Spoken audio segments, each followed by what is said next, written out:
what's kind of the thinking on that?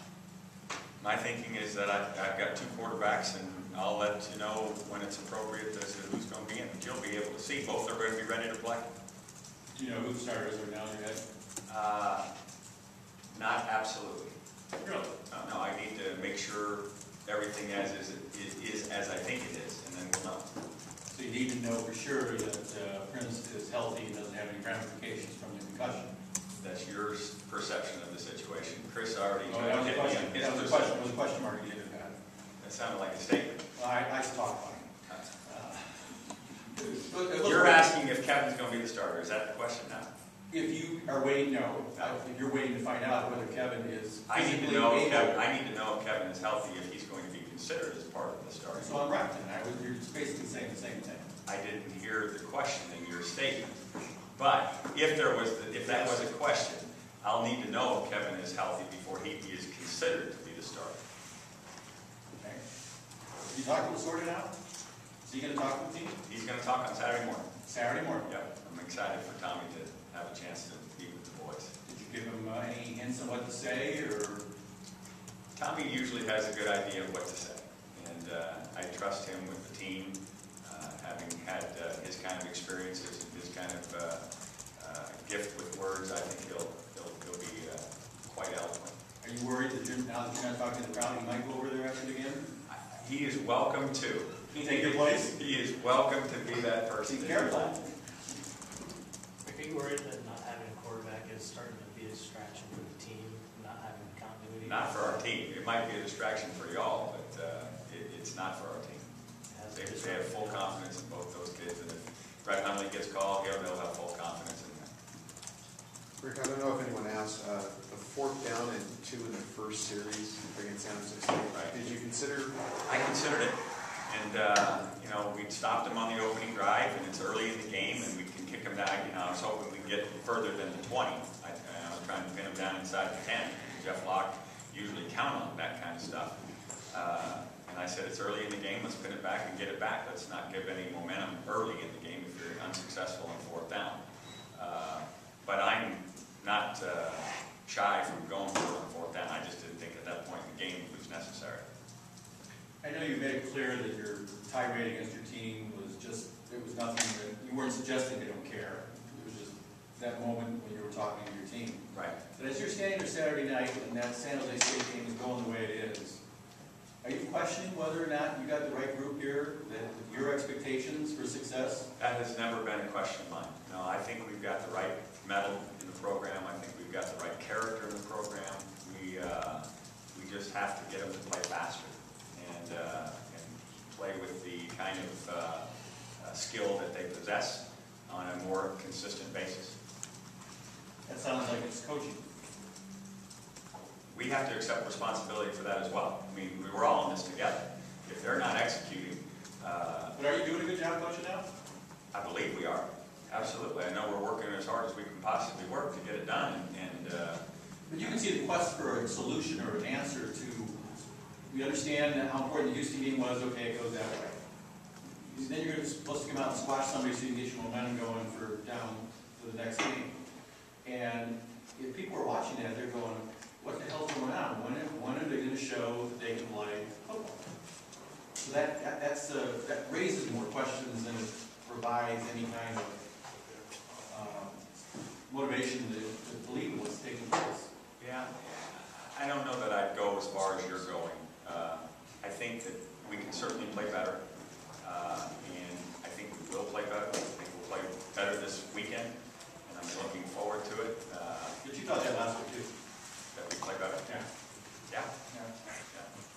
And we did defensively. We just did not offensively. We took a step backwards in the throw game, which surprised me. I didn't think we would do that. And we've got to look at ourselves and figure out exactly why that happened and make sure that it doesn't happen again. But has your defense been a disappointment so far? You made a change there, and there's certain things they still can't do? Well, the defense hasn't played up to what the level that we expected them to play. Right. That's fair to say. Week 1, we didn't tackle well. Week 2, we tackled better. We gave up some uncharacteristic big plays. We've got to do a better job with our eyes, meaning taking on blockers, not just watching ball carriers, and making sure that we keep our leverage. Those are important things.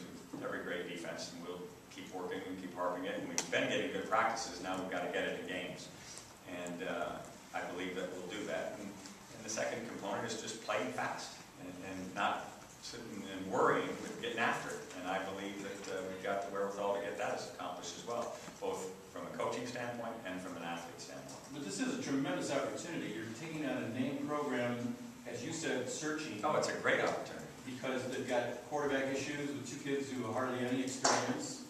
I guess they're starting freshman and running back. I mean, they're starting over, essentially, as it sounds like. Well, regardless of the circumstances surrounding their internal situation, it's a great opportunity to play a program like Texas. And playing in this kind of stage is what college football is all about. And so we look forward to that, no question. And as an opportunity for our program to take a step forward and develop some confidence and to develop into what we all hope to achieve and believe that we will achieve, there's no question. Rick, it seems like the one glaring aspect of all of your unit offensive units that isn't doing very well is your rush defense at this point. I mean, you're 11th among Pac-12 schools. Is there, and it doesn't seem like you're getting a push, you haven't had a tackle for loss yet. Is there something up front that's not happening that you would like to see change? Well, I think what's happening, first of all, in week one we were playing against a spread out offense, and so you weren't going to have a lot of tackles for loss against that quarterback because of his ability to get the ball out of his hand. We did have a sack in that game, right? Cassius had the sack. And then we, in week two, we let the ball get outside of us too often. In some of the zone read schemes that they did, that we let people, again, we're eyeing the ball carrier rather than eyeing the block. And we've got to make sure that we keep our leverage and keep the ball contained inside. And if we can do that, then those tackles for losses will come.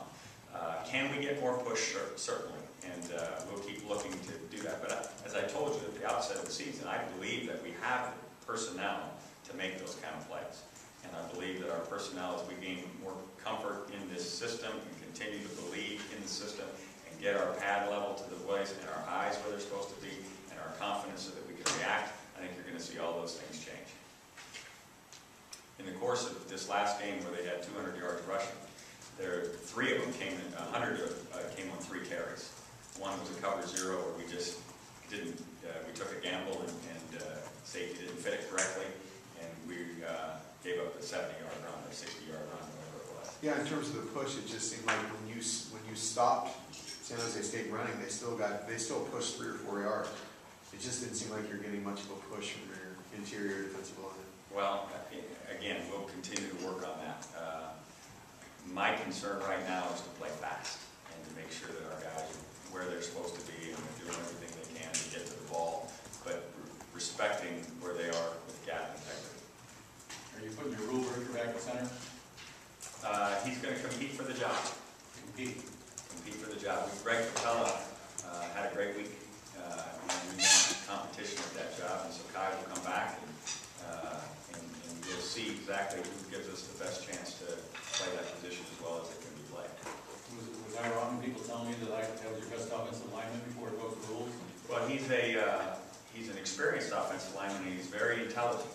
But we were really pleased with Greg Capella. And that's not to say Kai will play, it's just to say that we do have the guys now a reason for some competition at the position, which is great. Did you say very intelligent, or you break the rules? Well, that was a poor decision. There's no question about it.